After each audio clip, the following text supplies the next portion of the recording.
Welcome to this Women in Tech series. This series this fall is focused on over the next 3 conversations with individuals who report into me within my envelope of the Assistant Vice President and Chief Technology Officer, the 3 female directors who sit in my team to carry on our Women in Tech series. We have been undertaking various components of Women in Tech over the last couple of years. We had our kickoff around this where I highlighted a number of individuals across McMaster's community, both internal and external, who were women in tech, sharing with us their fascinating activities and how they've leveraged technology and their expertise to advance components of the McMaster mission in teaching, learning, and research. And over the summer, some of you may have participated. We provided the opportunity for a number of my female CIO peers from across Canada, from various regions, to share their stories of technology and advancement and their own leadership journeys.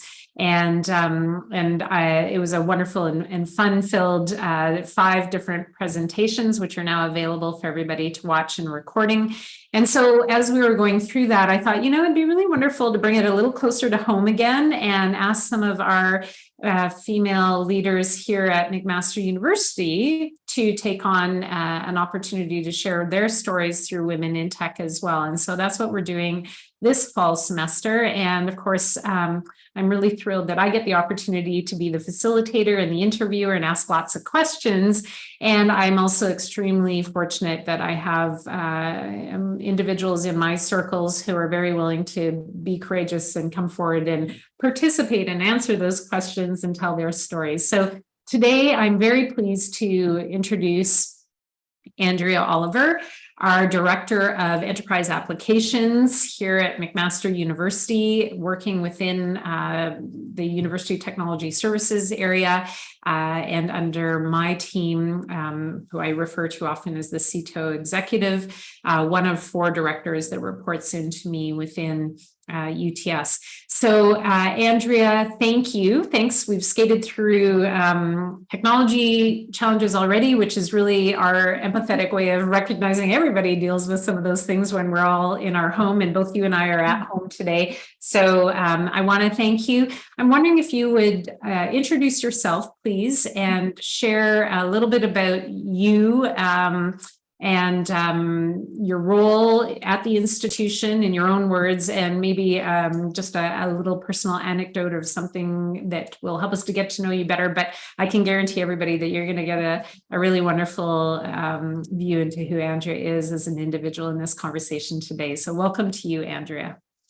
Thank you, Gayleen. Thank you so much for doing this. As we are working in this hybrid work environment, we don't often get the chance to connect as much as we would if we were in the office 5 days a week. So having a series like this is also an opportunity for me to connect and for folks to also know about me. So a little bit, as Gayleen mentioned, I'm Andrea Oliver, new to McMaster, 4.5 months in.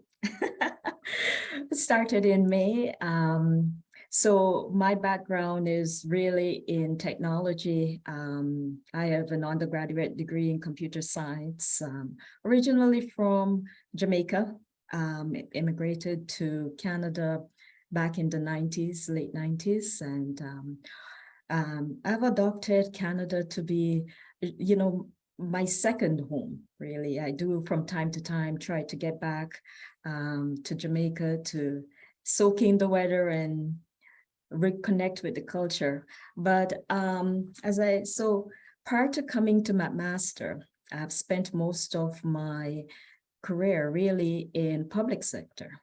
I've worked for a long time with the province of Ontario in many different roles. And most recently, my assignment, my job prior to coming to McMaster was with the city of Mississauga for almost 6 years as the senior manager overseeing city services portfolio.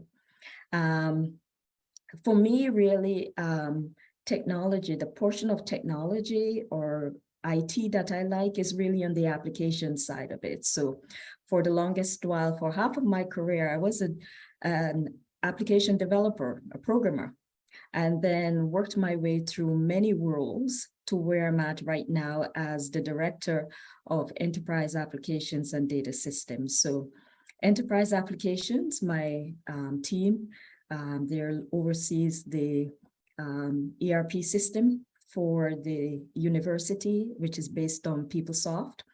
And also because data and integration goes with the applications, within my portfolio, I also have the integration services team and the data systems teams as well. And it just makes sense because all three components are required to make a really fulsome solution when we're talking about end user experience. So you can't divorce the application from the data or the integration within the system. So that's a little bit about me.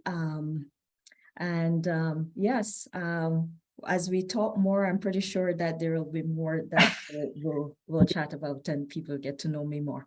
Yeah, for sure. And thanks, Andrea. And you're right, the integration aspect of it, everything is integrated now as we continuously move to new technologies, many cloud technologies, and just the advancement of people's adoption and understanding of the value of our systems. And I often think about, the importance of us recognizing the technology, the underpinning, but it's really the information or the data that's the true jewel that we need to ensure people can have the right access for, and that we are making our best decisions and utilizing our systems to ensure that everyone who needs the data can get access to the data in a timely way. So lots of great planning opportunities. We know we are always talking about strategy and where we're going next. I'm interested in what you talked about, and thank you for sharing a little bit of a glimpse into your career. I want to dig into that a little bit more. I always think it's really fascinating understanding how people got to where they are today.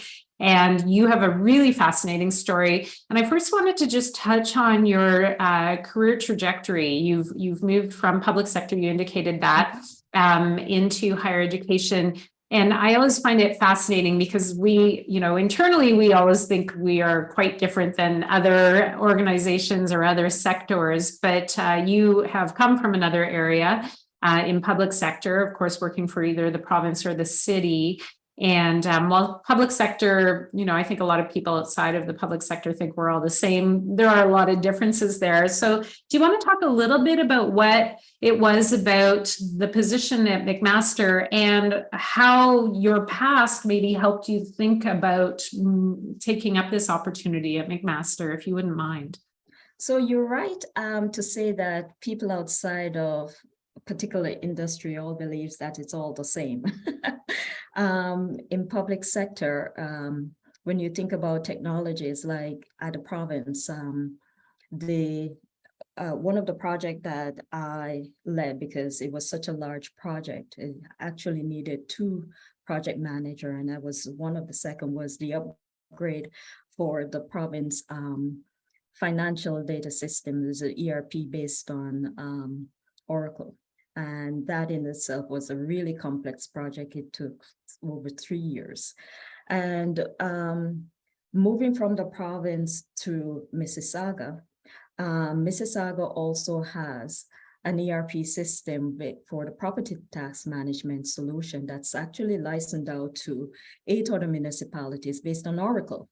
As well. And that system, supports like 8 municipalities, $1.5 billion in property tax. And the system at the province manages over $150 billion annually in province revenue.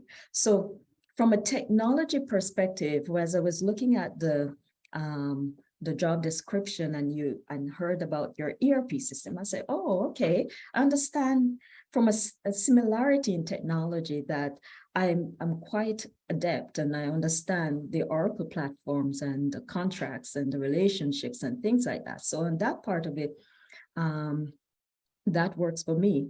But at the same time, I also have to look at my career. So I started off as a developer. I make for many years in developer, and I've progressed through many roles, project manager to advisors to directors and CIOs, and then to senior manager overseeing this large portfolio in Mississauga. And the next step in my career, I believe, was to be part of an executive team. So when the opportunity was presented at McMaster as a director of enterprise application, I thought that I was at the right space and place in my career right now with the knowledge and the experience to be able to offer to an organization all that I've accumulated over the years, and hoping that with my contribution, I would be able to continue to progress whatever the visions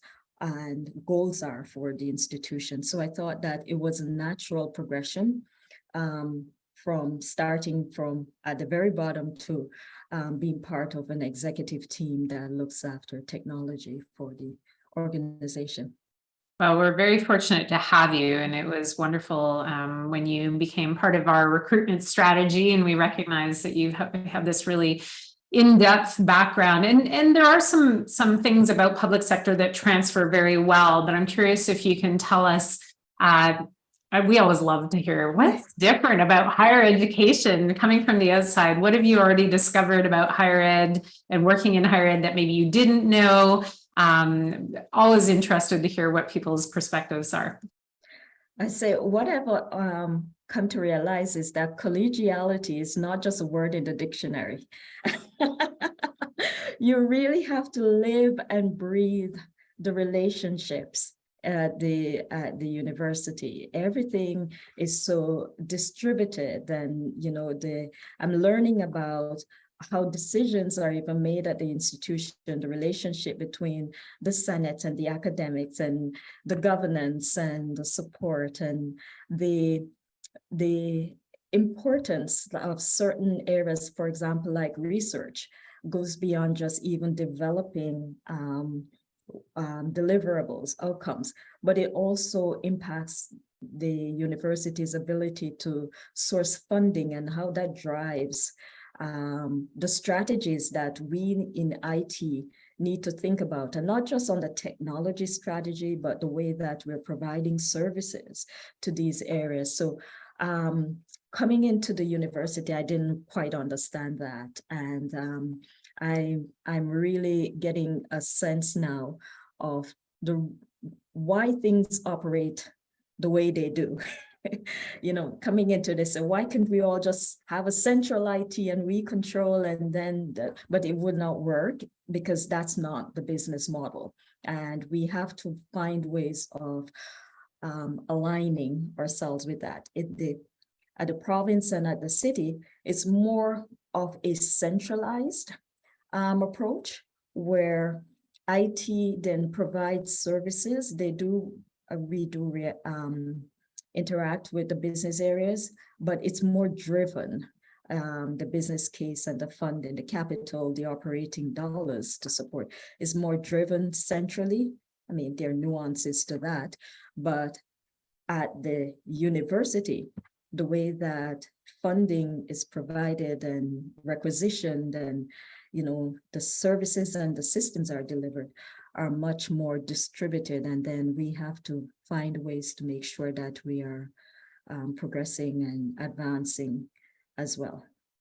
Yeah, it's great to hear you say that. So you've learned a lot in 4.5 months, and I mean, it is a bit of a journey, and it's interesting because I've been in higher education for such a long time now that some of this, I can't say that it's innate, but you start to just know. But I think that's a fascinating reflection, and one that is really advantageous to have and recognize so early, and just that whole piece around we've got to all work together, and it really is about finding common ground in many cases, and finding a way to have the right language to share perspectives and to bring your experience and past experiences to bear in a current state, which is such a different environment than you have been in. And that makes me, we had such a great conversation, just for everybody's awareness before I don't actually just make people show up and, just hit them up with a bunch of questions. I do want to try and ensure that I can gear questions to each person's area of interest and to bring out the best in our various participants here. And so we had such a really interesting conversation yesterday, because not only have you come from outside of the institution, you talked a little bit about this already, Andrea, about your trajectory in your career, and you have a very technical background, and what you have discovered over your leadership time and prior to that is that everybody comes to technology from different perspectives, and that's been a bit of a learning for you too. And you obviously, we work together. I have an English literature background. Other people come with different strengths and backgrounds and educational pieces. So I thought it'd be really interesting for people to hear a little bit about some of your perspectives around these alternative paths to become a woman in tech. We heard a little bit of that also from the CIOs that I interviewed through the summer. So share with me and the rest of the attendees here some of your thoughts on this, because I found this quite fascinating in our conversation yesterday, that discovery as you interact with people. So when I started to think about what I wanted to do at university for my undergraduate degree, it was never computer science. My background, where my first love is really in science. So I actually went to university and I studied chemistry and biochemistry. And, and it's funny that I would go into science because where I'm from in Jamaica, I think there's clear definition of roles and when it comes to gender. Females versus males, what's your role in society? How does society think of you? So, a lot of women are looked at as more in the care, I call it care industry. So teaching, nursing, social working, that kind of stuff. And for me, that was never my interest. I was, I told Gayleen that when I was growing up, what do you want to be? I wanted to be an astronaut, right? I wanted to go to space. I really love Star Trek. And so when I got to high school and we were thinking about our careers and things, so I naturally gravitated to science. So I did mathematics, chemistry, biology, physics. I could not deal with the accounting and the business, where most of my peers, that's where they ended up in.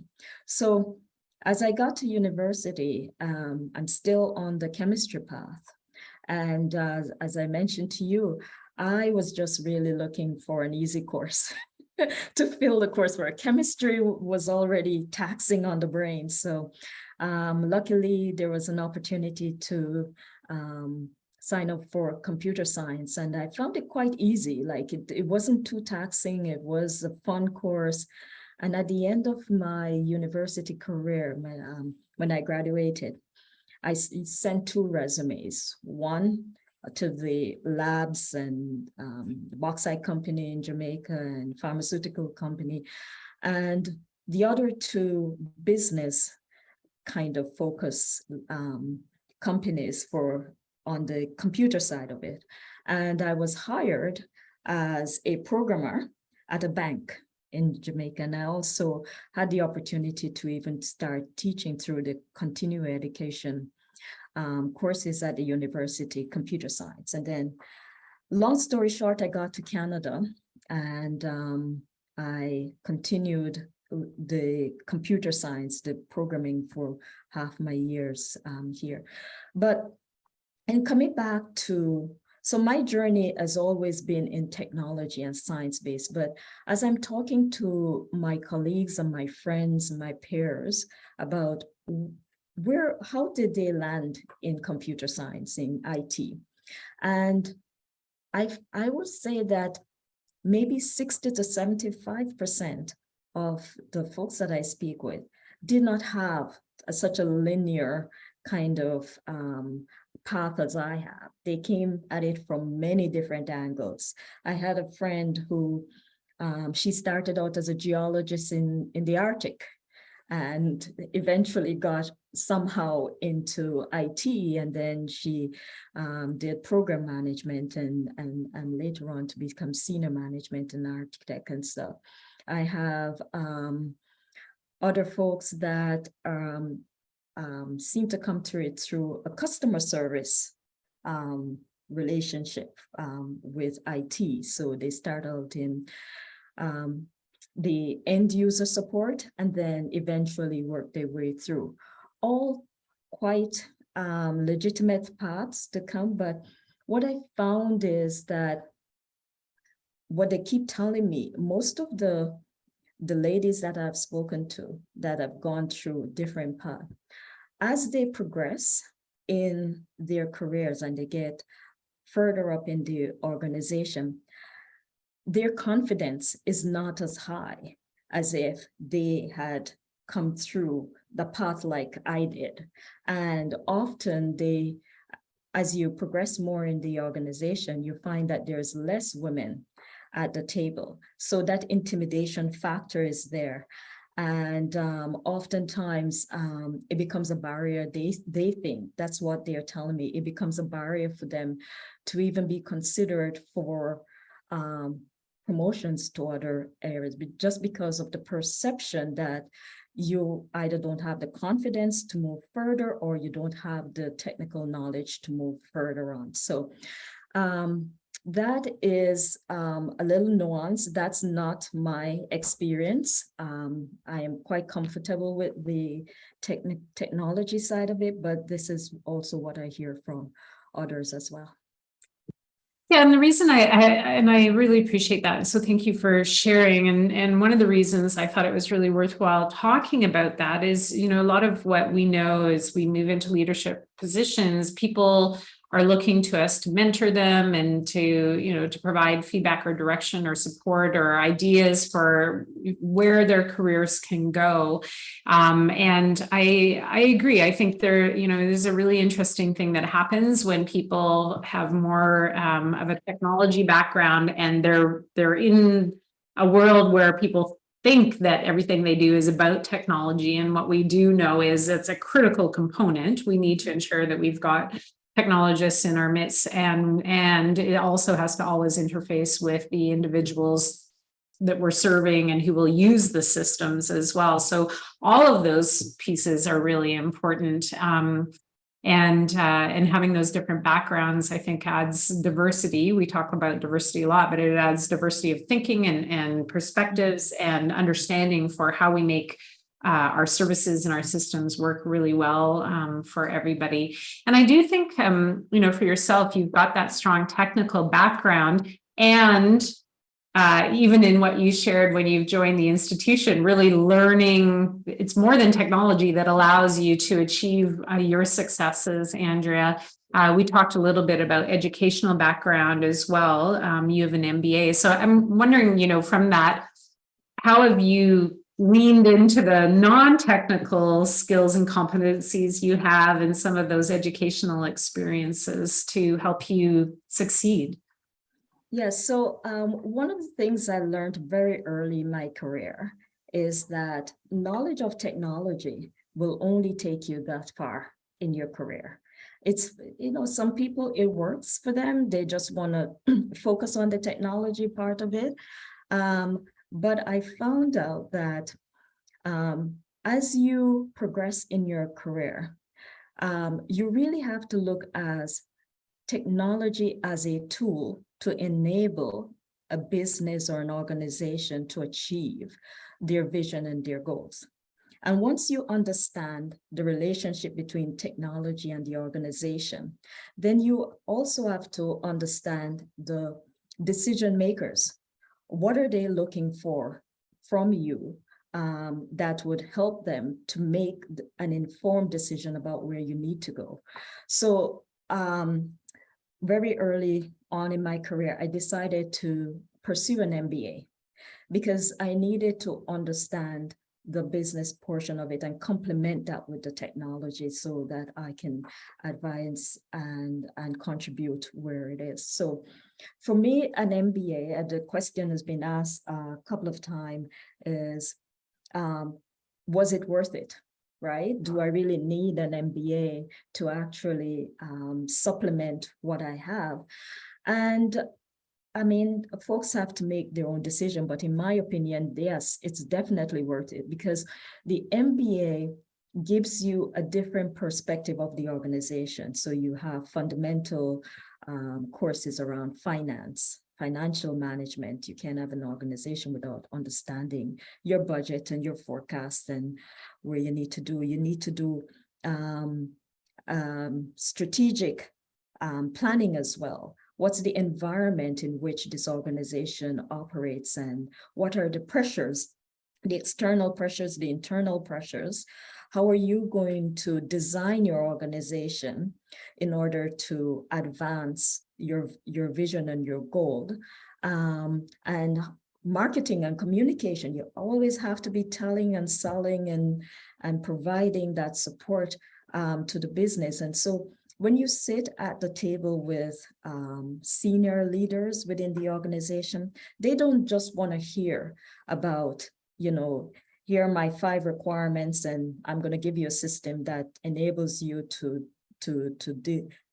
deliver your services based on those 5 requirements. They want to know, what's my competitive advantage if I'm in the private sector? If I'm in public sector, how am I going to deliver a service to my constituents the most effective and efficient way that's possible? So it's all about cost savings and providing that kind of thing. So the higher you go in your careers and at the upper level, is the more I won't say that we get away from technology, but then technology has to be a subcomponent of the conversation. It's not the entire conversation. Yeah, absolutely. And when you're leading people who are strong technologists, obviously the conversancy and the understanding, I think you do have an advantage when you, especially, I think about the team that you lead here at McMaster, a really strong group of excellent technologists, people who have really amazing technical competencies and who do understand the business, because that's kind of the world we're in. We always are embedded in what's going on around the campus. So your conversancy and your understanding of development life cycles and integration capabilities and what does it mean, that's really important also. But to your point, when you're speaking with people who aren't on the, if I can say it, on the inside, all of that is not as relevant as really being able to tell the story. And we did touch on that yesterday as well when we had our preliminary conversation, just the importance of being able to tell a story. We've talked about telling the story many times across the last number of years as part of the IT strategic plan and delivering on the promise of what we can do to help enable the institution, and being able to tell the story in a way that it's understood and can spark I think the excitement and the interest in the technologies that we deliver, and you've talked a little bit about that as well. And you had I don't know if you want to tell this anecdote or not, but I loved this story that you told me yesterday, Andrea. So I we can skate past it. But you early in your career, getting some strong mentorship from somebody who helped you see the importance of being able to put things in words and convey information in a way that it can be understood by others. So do you mind telling that? Yes. I think it was such a great story.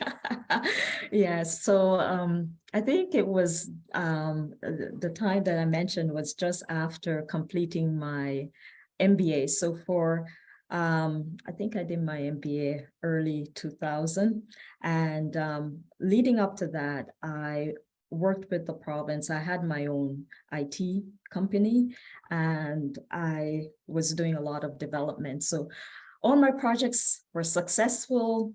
There's a lot of accolades, so folks know me. So when I left the business, so to speak, to do my MBA, by the time I got back, I decided to take a full-time role with the government instead of doing that contract work. And because of my prior experience and relationships that I've built prior to that, one of the projects I was asked to take on was a pretty large provincial multi-jurisdictional project that dealt with the community as well as multiple ministries. And it was legislated, a large legislated project that came out of an inquiry. And so there was a lot of visibility. So as a PM, I was reporting into a steering committee consisting of several assistant deputy minister level roles across multiple ministries, as well as CIOs and IT directors and business directors. So it was a pretty big deal for the government at that time. And I was the most junior person sitting at that table. But because of, and this is where I get the first taste of what politics looks like in making decision making, in doing decisions. So the system was being built as a partnership between two ministries as the lead, but my ministry was responsible for the actual delivery, the other ministry for advisement. And the other ministry was much bigger than our ministry, so they tend to want to push the agenda. And halfway through the project, we started to see there was a shift towards maybe a different kind of policy, a different way. So they were now looking, the other ministry was already looking at ways to use this project to prove out certain technologies and certain ideas that they had for their own self. And what that meant, it wasn't 100% aligned with where we want to go. And it all went all the way down to the data model, where we're now looking to twist the data model to enable something which is not really within the scope of work, but it would certainly support the agenda for the other ministries. And I remember sitting at the steering committee meeting, providing an update, and then the conversation came up about using my project now to test out something, prove out another thing. And I was quite blunt about the impact, because now I'm beyond implementation. I'm thinking beyond the first 2-3 years of even maintaining the system, that this is going to be a nightmare to if we were to go down this path. So I told the assistant deputy ministers and think exactly my stance on the outcome if such a decision was to be taken. And left it at that. Needless to say, nobody listened to me. I was the most junior person, but at the end of the meeting, I left, and my manager came to me and I said, you know what, Andrea, let's have a conversation.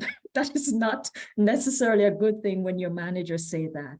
And I think that was the first time that I realized that having a mentor in situations like that is very, very helpful, because for me, it was never about the technology, but the other thing that I needed to learn and to understand is the relationships, is about communication, is about reading the room and understanding who are the decision makers. Is there a different way to influence before we even get to the room, right? Could I have reached out to maybe someone else, and they could also be an advocate for me in the room, rather than I'm the only person where all the eyes are then targeted for. So in terms of mentorship, I know sometimes people look at it and say, I need to find a mentor. And that's also a good thing, but that also means that there's commitment from the mentor for their time and their support of you. And you may not always have that as an opportunity, or someone may not have the cycles to support you. But what I've done over the years for my career, and that has worked really well for me and the other parties involved, is an indirect mentorship, right? So I'm working on something. can I get your advice on this? Can you review my presentation? Is it positioned in a way that tells the story? And is there an outcome that if I were to engage a certain party, or who do you advise that I need to speak to in order to do that? And having that relationship, it doesn't have to be formal, but it has to be someone that you respect and someone that understands what needs to be done, also goes a long way in helping you to advance to where you need to go, and being open to feedback, because sometimes the feedback can be quite harsh. Like I've received it and I may not agree with it, but it's a different perspective, and just stepping back from that and using that to guide your next steps, I think is very helpful. Thank you very much. I think that's first of all, it's such a great story. And, all of us have those stories that, and obviously it stayed with you for many years because, thinking back on it now, I probably think that was really suicide. Yeah, right, exactly. But there's a few different places I can go with that. One is I really respect your comments about mentorship, and you're right. I often think about mentorship. Those formal mentoring relationships are obviously important, and I think inevitably in leadership we do provide mentorship to other people. I've had different people who've asked me to provide them with some guidance, and I'm sure you have as well. And we never stop needing input from other people. So finding peer mentors, or in your words, an informal mentorship, asking people in the moment for a particular opportunity of mentorship. I think all of those are really important tools. So the mentorship piece is really critical. But what I wanted to actually dig into a little bit with you is this issue of courage. So one of the things that you demonstrated in that early meeting was a level of courage, confidence and courage. And I think that is it's an amazing competency and skill and strength. And in being mentored, it's not about diminishing that courage. It's finding a way to channel that in a way. And so I'm wondering, and even in just sharing this story, I think that shows a level of courage to be vulnerable and share, whoops, there was that moment that happened in my career, and let me share that with you for learning purposes and for us to smile about our past selves. So courage, what does that mean to you? I mean, when you think about your own courageousness, there's a number of things you've touched on very briefly in this conversation. You've emigrated here from another country. You've pushed yourself to reach out to new leadership opportunities.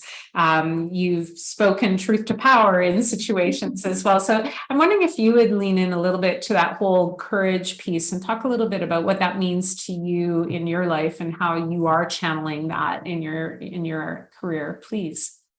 So I think my courage, if you want to think of it like that, sometimes I don't think it's courageous. I think could be suicide.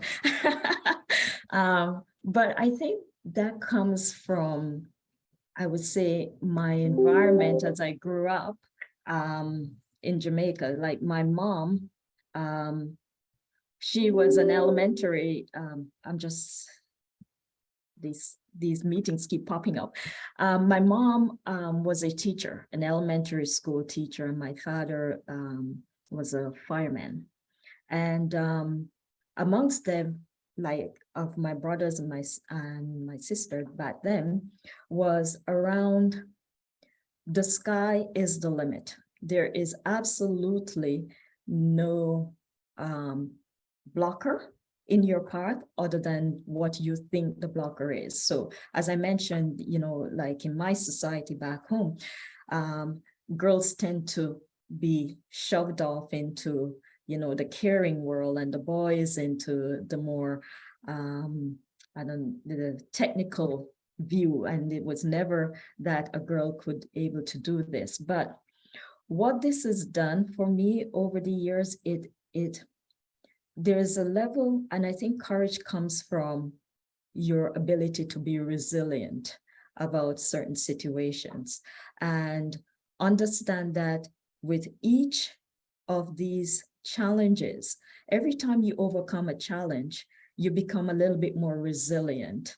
to whatever else is going to come out. So it starts from your junior kindergarten, your high school, your all the way through to university. And it's about how do you look at a situation, critically look at it, assess the risk of the situation, because you're not just going to dive in if you know that it's not going to go anywhere, but you make an educated risk that based on the outcome, based on this is the likely outcome. And you always enter a situation with your knowledge and your data. You're not going to do something if you don't think that it's going to be favorable or there's a possibility of being coming up. So as a woman, one of the challenges that we do is that as you go in the room, people look at you and they expect to hear what's your position, what's your take on this. You have to have your data with you. You have to be knowledgeable about whatever you're talking about. So it means that you're going to prepare, you're going to go in. And if you're going in with knowledge and an understanding of the scope of what you're talking about, you're a lot more courageous than if you're going in blind.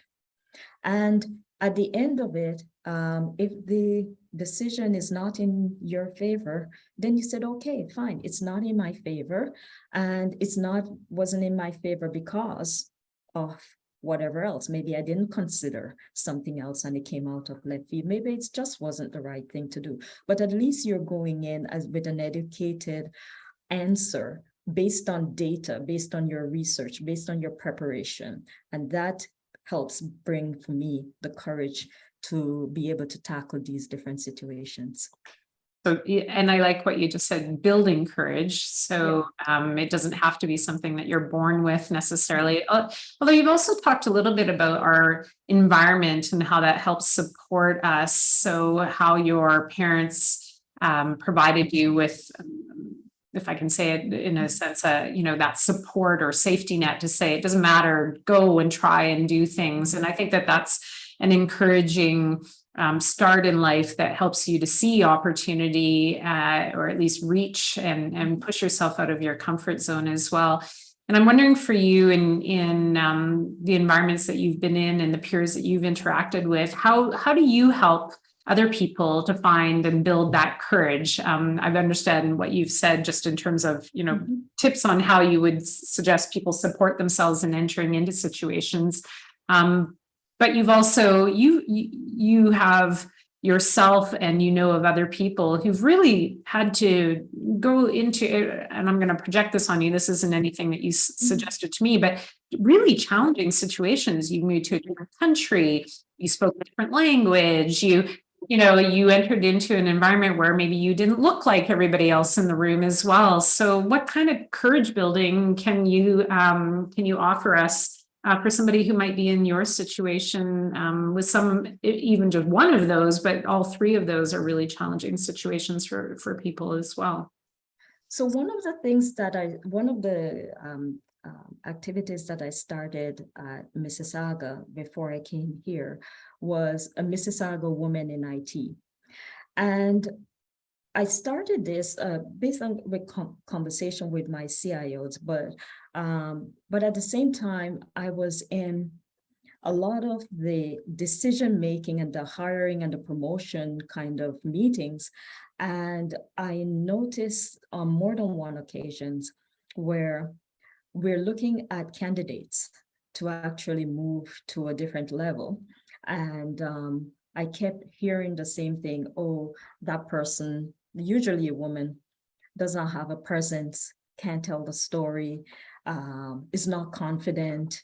I don't know if they can handle this role. I know that they can do the job. So then in a case like this, the woman is always looked at the door. So you're very good at planning. You're very good at, at delivery of the project. You're very good at that, but you're never good enough to be considered for the next level role. And I started to think about it. What really is happening? And I, for my other peers, and then we start having the conversation. And the conversation most of the time stems around, again, if you really want to go all the way back to the root cause, is what's our perception as a woman, right? What's our role? Because if you come over too strong, then you can be seen as an aggressive kind of personality. But at the same time, if you sit and you don't say anything, then you don't have a voice. So where does the balance becomes for you as a woman to own the conversation, to be able to tell your story, to be able to be seen as an equal partner sitting at the table? And digging further into this, and we found that women who have migrated from elsewhere in the world, because they do have, everybody is influenced by their environment and your culture, and you're brought up, and some women, different depending on where you come from, are told that you need to be seen and rather than heard, right? That part of it. In Canada, I find, girls are encouraged to do the arts. They do the arts, and the boys go and they train for hockey. And hockey in itself is a very physical, demanding kind of sport. You take up the space, you project. So one of the things that we started to do is to put together this Mississauga Women in IT, and the intended vision out of this is to say, what are the practical individual skills that each of the different women need in order to get to the next level? Some people need to be more courageous. What does courageous mean? Courageous mean that you are 100% or close to sure about your position, and you need to be able to tell and to sell and to be able to communicate, and you communicate with facts.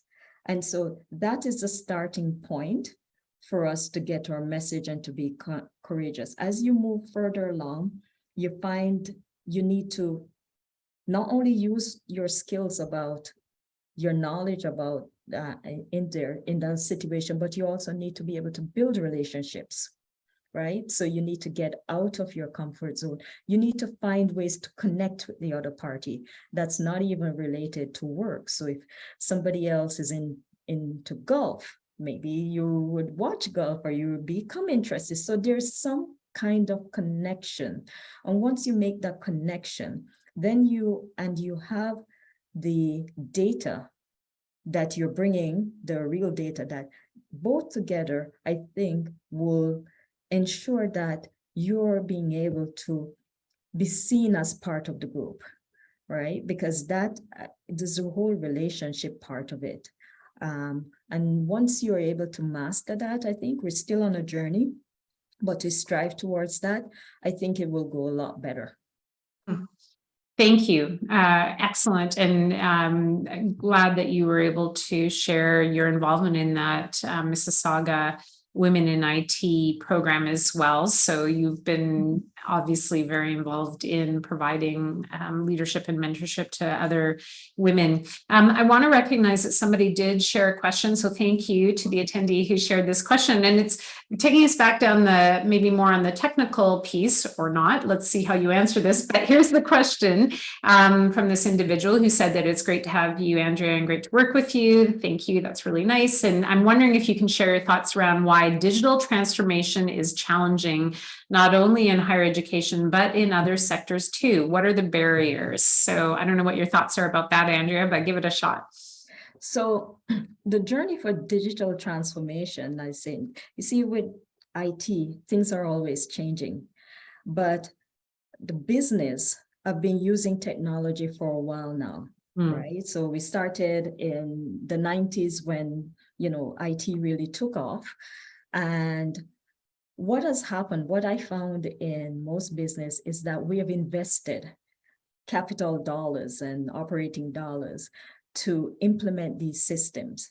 Then we start building the business processes and start embedding, and we start configuring, and we start customizing, and to unravel that as a business. Like I keep saying that IT doesn't operate in a vacuum. It's there to enable a business to realize its objectives and its solution. To unravel that also means that I have to go and find some additional dollars. I may have to find more skill set. I have to figure out a whole different service delivery model. That is quite challenging. At the same time, I'm operating a business, or I'm operating an institution, right? So I need to have parallel things. I need to do doing the operations as well as a transformation project.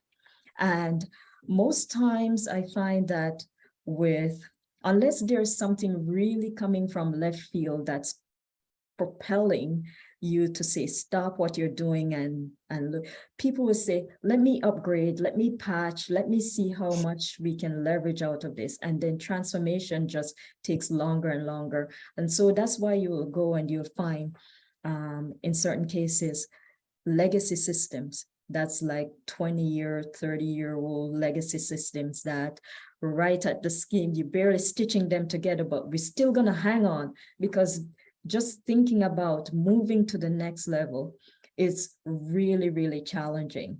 So to me, it's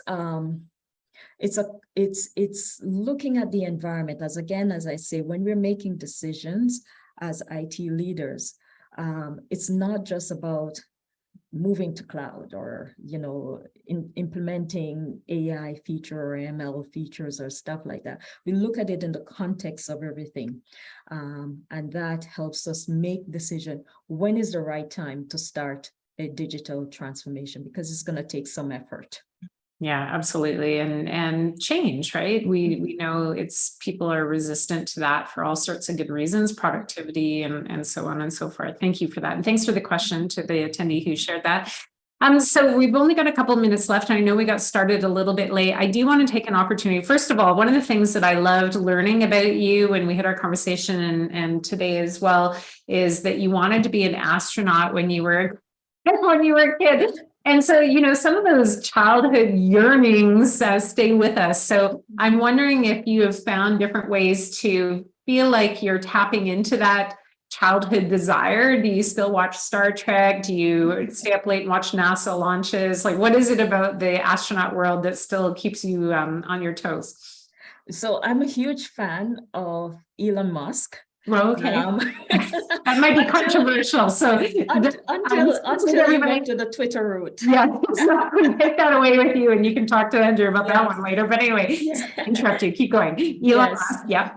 Yes. So I am the portion of his personality that I'm really fan of is that he says, I am going to do this. I don't know how we're going to get it there, but in 10 years, we're going to go to Mars or something like that. And he's sitting there and he's thinking about it. And I'm saying, if that's like warp speed. If you can actually build a rocket and get up into even, outside the atmosphere, and that's just warp speed. So I do from 10 to 10 follow what he's doing. I do like to watch reruns of Star Trek. My daughter hates it. I can't convince her that this is a good thing and she should come and share this. But for me, it's around curiosity. I'm always going to be curious, and I always quite imaginative as well. Like, what would it be like? So now we have the new telescope, the James Webb telescope. So now I'm seeing online, they're sending back different pictures of the galaxy and trying to understand what we couldn't get from the Hubble before. Now we're getting from this, and how is that going to change us going forward? So I do from time to time check out what's happening on the web and hopefully it's not all fake news.